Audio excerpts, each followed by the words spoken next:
What's going on, everyone? Welcome back to YGOPD, your Yu-Gi-Oh! Professional Development, and today I am super hyped to come back at you with a Swordsoul deck. This is my first place deck that I got at my OTS trophy tournament.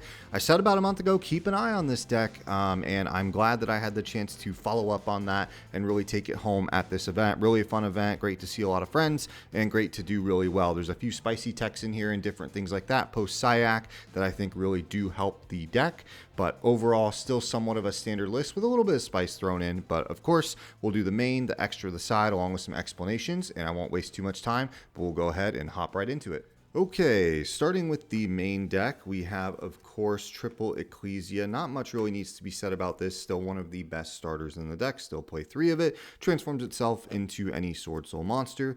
After that, we play Triple Moye. Not much, again, needs to be said about that. This is the new normal summon Alistair. This card is insane. Drawing 1 and then searching with Chi Jiao. It just gets so much advantage and puts a ton of pressure. After that, triple long one, again, very standard. Here's where the deviation comes in after I showcase, of course, the double Taya. Again, this is pretty standard as well. But what I opted to do was I actually mained 3 of Shunjun, Auspice, the other Swordsoul, the level 6 that people don't really play. This card was insane all day. I had so many matches where this comes up. It has 2 effects. If you're not familiar with either, the first one is during the main phase, you can quick effect tribute any monster you control, special it from hand. That's all there is to it. What makes this card powerful is because then if you get, Lava Golem, Sphere Mode, Kaiju, and your worm is gone, you contribute what they gave you, put this on the board, and then you've turned Blackout back on, which is really, really important.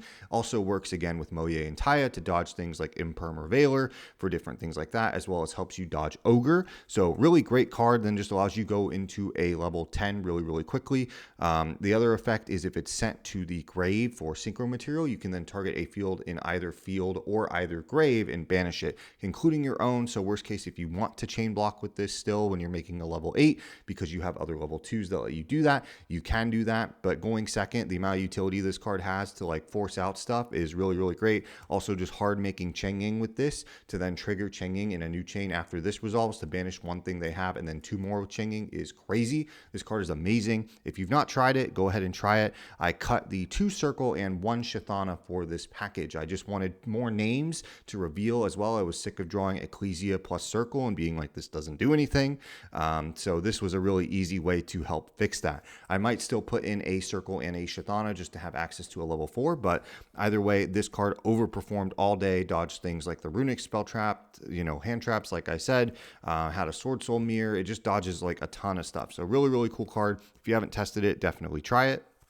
And then rounding out the Swordsoul package here, we have triple Emergence and 1 Blackout. Not much really needs to be said about that. The rest of it is standard Swordsoul things. For the Tennies, again, pretty straightforward. Triple Ashina, not much to say there. One of the best Tennies that is essentially E-Telly for your worms. After that, and Tennies more so specifically, the 2 Vishuddha and the 2 Adhara. Not much needs to be said about this package. I don't mind it. There aren't really many other things you can play. Bystials are coming back in the format a little bit because of dragons, but otherwise still pretty good cards to use nonetheless. After that, again, more spice. We mained 2 Apple Dragon. This card is really good, comes up a lot in testing. Fixed hands, but I'm not sure it's as hype as I was originally expecting. If you want to know my take on this after playing it for a few events post-Syac as well as the trophy tournament, I honestly would lean more towards cutting these for Ghost Ogres and even potentially putting in some emergency teleports to do more things to facilitate Chaos Angel in the deck. I think that might fit a little bit easier. Not that you still can't do it with this, but overall, the fact that like it's just not always live or makes hands awkward, and if they imperm Moye, it still doesn't extend. So that's kind of why I'm looking for other things. But overall, still a great card. If you have them, experiment with them. I think it's still untapped, and there's a lot of potential here that maybe I'm missing. So I'm going to continue to test it and probably throw in a third just to see how it does. That is the rest of the engine-based stuff for the deck. The rest is just all non-engine and hand traps.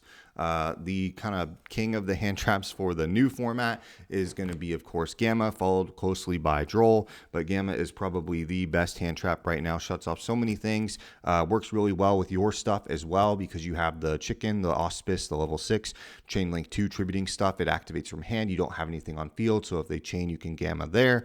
Obviously, you can still Gamma on Circle if you play that. Again, you can Gamma on Emergence should they Droll. There's just so much room to facilitate this card and just because of Excel Synchro existing, this is just one of the most powerful engines I think in the game right now. Of course, one driver, not much needs to be said there. Triple Ash, branded, I think, is coming back more than people initially gave it credit for after this new wave of support. So I still think Ash is really good. I do think Ogre needs to go in the deck somewhere. I'm not exactly sure where to put it yet, but Ash was fine, had some good utility throughout the day. Same thing with Droll. Droll is overperformer. Again, just shuts off turns. High impact hand traps like Droll, like Gamma, just do really, really well. After that, triple imperm. This is actually the one I'm kind of 50-50 on. Again, might be leaning towards more Ghost Ogres and E-Tellies, but a card that can be used on either turn is incredible. I still don't think I would cut it just now. I still probably want a few more events under my belt to keep testing to kind of perfect it. But for now, these 12 hand traps plus the driver, of course, did well and performed really, really well at the event. So that is the main deck. Clean 40. Not much really needs to be said about that. For the extra, I'll start with the 10s and then work our way down. Double Baron, I've been on this. I think I might have mentioned this last time I was testing with this stuff, but I can't remember. I just like to now, especially with the Excel Synchro play, to be able to do that off Gamma, then do Chi Zhao, and then make a second Baron is really powerful. Again, if you don't have a second Baron, you could play Chaos Angel. Like, it could be any other 10 of your choice. It doesn't have to be a second Baron. I just like it. And if you get really greedy and these live, you can bounce them both back, and ideally just make another one, which is really cool. So yeah, Double Baron. Not much to say about that. Then one Cheng Ying and one Sinister Sovereign. Again, pretty straightforward, mandatory 10 still. This card puts in a lot more work, I think, than people give it credit for. Same with Cheng Ying. These are both underrated summons. I think a lot of people go for Baron, and it's not always needed. If Nib keeps falling out of format a little bit, I think you could get away with these because they'll do their job before Kurikara comes in to wreck the day. But again, it's up to you. After that, one Chao Fang. This is just my 9 of choice. You could play any 9 of choice, the Ravenous Crocker Dragon, whatever. I'll put it on screen. But this is still a really good card. Being able to pop it with Blackout and then search any hand trap, aka tuner, for disruption is nice. After that, for the 8s, double Chi Zhao, mandatory minimum 2. Same thing with double Baxia. Even outside of cash format, I've come to fall in love with 2 of these. There's just a lot of times I'll make one turn 1 to kind of dump Moye and get plays going, and then a second one on turn 3, 4, whatever, to kind of close the game out and end for follow-up. The last 2 8s are one Draco Berserker and one Excel Synchro. You could play a Dragite if you really want. Again, if you don't like this package, just play a Dragite. That's perfectly fine. But between Dragite or Draco Berserker, I kind of like the utility of this just a little bit more. After that, one Yazi. Again, more why I'm leaning towards the Ghost Ogre E-Telly package. A, because Ghost Ogre is good this format, and B, more and more talking with one of my friends who's a really good Swordsoul player. That kind of line comes up a lot. He does more cards that kind of work with Ghost Second stuff, but I just like the utility of it. So Yazi is incredible. Great card. When it comes up, it comes up. After that, Coral Dragon, this is specifically for the combo with the Apple Dragon. You basically can use it to make a 6, and then the token that you get is a worm, and it can be either a tuner or a non-tuner, which matters because then if you treat it as a non-tuner, you need a level 6 tuner, so then you can still get into Chi Zhao and then chain block by Chi Zhao searching and this drawing a card. So you could play Stardust Charge, but just because of that specifically, I need the Coral Dragon. After that, 2 Monk of the Tennies. You need at least 2, I think, still. I don't think you need Shaman or other stuff right now.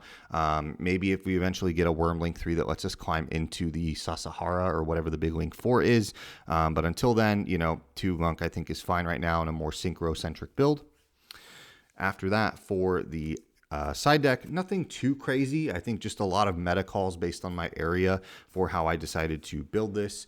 Starting off, we have triple Dark Ruler. I wanted one spell-based board breaker. I know anti-spell is running rampant, but not many people will side anti-spell against this because most of the time your only spells are going to be Emergence and then maybe Desires or Circle if you play it. So it's just not really worth it when you don't have a healthy chunk of your deck being a lot of spells, and it just does so much against the current format, turns everything off, and just lets you clean up what you need to. In that same realm, triple Kaiju, again, you need some type of removal. This, Kurikara, whatever your preference is, Herald of the Abyss, you need something to deal with, like Pearly, any type of towers stuff. So Gamma Seal was my pick.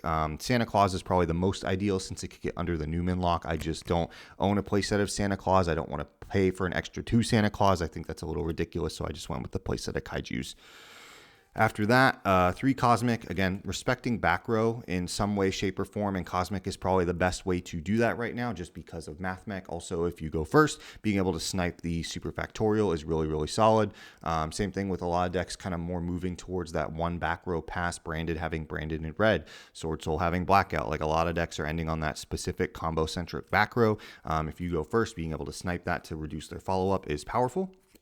After that, we play triple Ghost Bell. I still think this is kind of mandatory while the turn skip nonsense is in the format between Drytron, the gimmick puppet stuff. Again, Math Mech becoming popular again. The Bestial's even starting to resurge into the format. I want some way to respect that, and I think Bell had the most versatility among those kinds of cards.